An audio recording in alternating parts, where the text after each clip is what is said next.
Gunung berapi ni sangatlah besar sehingga kan apabila dia meletus, dia mampu mengeluarkan debu yang sangat banyak, menyebabkan debu-debu ni bertebaran ke seluruh bumi, menghasilkan kabus gelap ataupun dikenali sebagai Ad-Dukhan di dalam Al-Quran.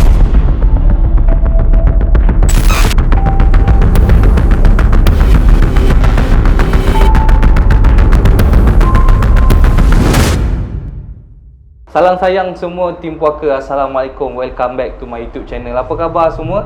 Sihat tak sihat? Tapi geng, cerita pada malam ni aku nak ceritakan tentang akhir zaman, di mana macam kita tahu dalam Al-Quran ni ada menyebutkan tentang tanda-tanda kiamat.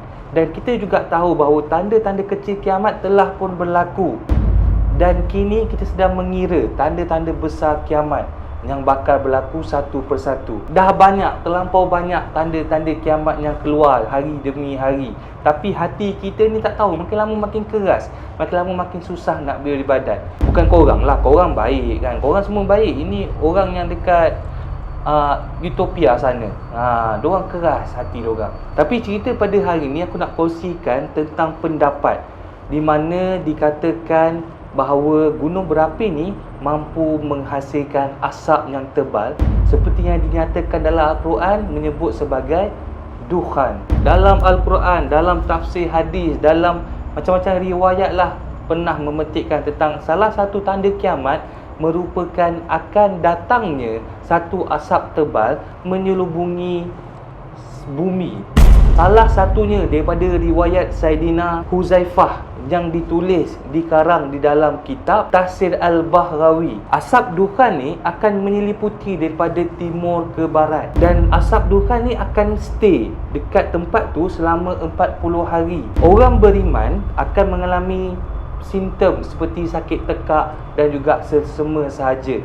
Tetapi orang-orang kafir akan mengalami simptom rasa macam terbakar sampai tahap diorang berasa mabuk geng. Senang cakap, ada satu fasa di mana bumi ni akan diselubungi oleh asap tebal.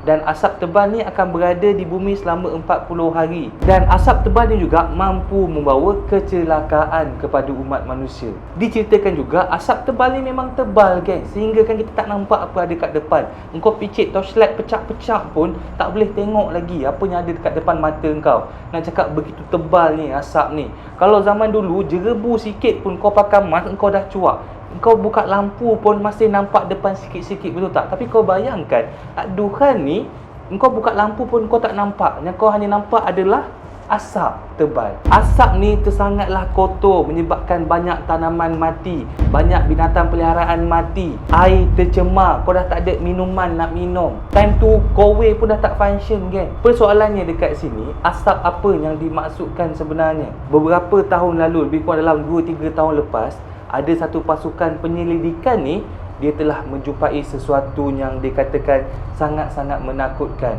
Pasukan penyelidikan ni daripada Washington, US, United States. Diorang dah bagi amaran kepada dunia.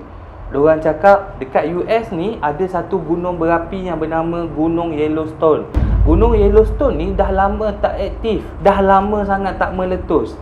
Tapi tiba-tiba gunung tu kembali aktif kebelakangan ni. Last gunung ni meletus pada 640,000 tahun dahulu geng, jauh ke belakang. Tapi kini gunung tu mula aktif kembali. Pada zaman dahulu, waktu dia baru nak meletus tu, dikatakan dengan letupan gunung berapi Yellowstone ni menyebabkan iklim muka bumi mula berubah. Bentuk-bentuk muka bumi juga mula berubah disebabkan oleh letusan yang tersangatlah besar. Kata dorang, pakar penyelidikan tadilah, dorang cakap, andai kata gunung ni lagi sekali meletus, ada beberapa perkara drastik yang akan berlaku. Antaranya, salah satunya adalah perubahan cuaca yang mendadak. Cuaca akan tiba-tiba jadi sejuk, sesejuk sangat geng. Kenapa boleh jadi sejuk? Disebabkan oleh debu-debu daripada gunung berapi tadi mula menutupi awan, mula menutupi seluruh bahagian atas ni semua dah ditutup oleh awan, sebabkan cahaya matahari tak boleh tembus, menyebabkan suhu di permukaan ni jatuh secara drastik. Itu juga menyebabkan banyak tanaman mati, banyak haiwan meninggal geng. Dikatakan lagi suhu sejuk ni bukan sebab sejuk hujan ke macam musim tenghuju sekarang, tidak. Tapi suhu sejuk ni sejuk yang kering. Ibarat kemarau, tapi kemarau musim sejuk. Air tak boleh minum sebab tercemar dengan debu. Makanan tak boleh nak makan sebab kotor, sebab racun oleh debu-debu tu. Tumbuhan semua mati. Memang kiok lah geng, senang cakap. Kalau korang perasan, benda ni pun dah dinyatakan dalam Al-Quran, di mana Al-Quran cakap pada akhir zaman banyak tanaman akan mati, binatang peliharaan juga akan mati, manusia juga akan mengalami kelaparan yang tersangat-sangat, sehingga kan pada waktu tersebut yang boleh mengenyangkan kita hanyalah zikir. Betul tak? So bila fikir balik, benda ni ada kau faham tak? Ada kesinambungan dekat situ. Penyelidik tu cakap lagi, ada kata gunung berapi Yellowstone ni meletup, dia ibaratkan 1000 bom atom yang meletup sekaligus. Antaralah kawasan yang kena, dia cakap memang USA 3/4 kena geng. Memang habis, hanyut, memang hancur, terbakar geng dekat sana. Kita ni maybe selamat, tapi kita selamat daripada lava je. Daripada debu-debu tu tetap akan kena dekat kita. Apa yang mengakibatkan gunung ni aktif? Kalau dulu dia senyap lama, tiba-tiba baru nak aktif ni, apa yang menyebabkan benda ni kembali berlaku? Saintis diorang dah buat rujukan, diorang dah buat research, dan diorang dapati sekarang ni hari-hari terdapat gempa bumi kecil yang berada di bawah tanah, menyebabkan gegaran berlaku, menyebabkan permukaan muka bumi tu mula beralih di area Yellowstone. Dan itulah yang menyebabkan gunung berapi Yellowstone mula aktif kembali. Dan sekarang ni pun para saintis dah cukup bimbang dah geng. Sebab apa? Sebab kan di sekitar kawasan Yellowstone tu, pokok-pokok telah pun mulai mati seperti diracun. Dan haiwan, kalau dulu banyak haiwan sekitar tu, sekarang haiwan semua dah lari ke tempat lain.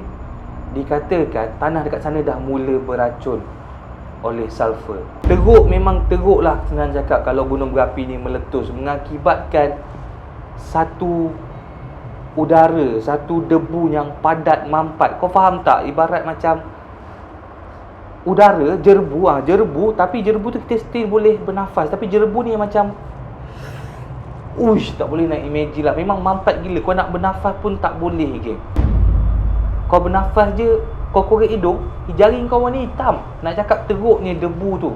Engkau pancar torchlight pun, kau pancarlah lampu besar mana, besar gunung Uhud pun, nak tengok kat depan takkan nampak. Sebab apa? Sebab nak cakap debu tu terlalu tebal sehingga kan dia blok terus cahaya. Dan inilah yang dinamakan duhan yang disebut dalam Al-Quran, dan kita boleh relate dengan apa yang terjadi pada zaman sekarang.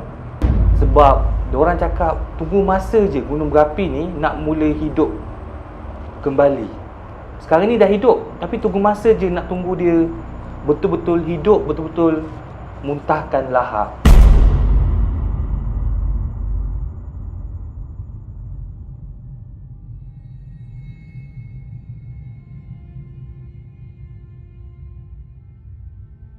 So apa yang boleh cakap, kita memang dah ada dekat penghujungnya. Memang bawa lah bertaubat geng. Sudah-sudahlah main mesin. Tak menang pun, masuk 10, cuci 4, tak payahlah geng. Tak elok. Sebab kita memang dah dekat penghujungnya. Hanya masa yang menentukan.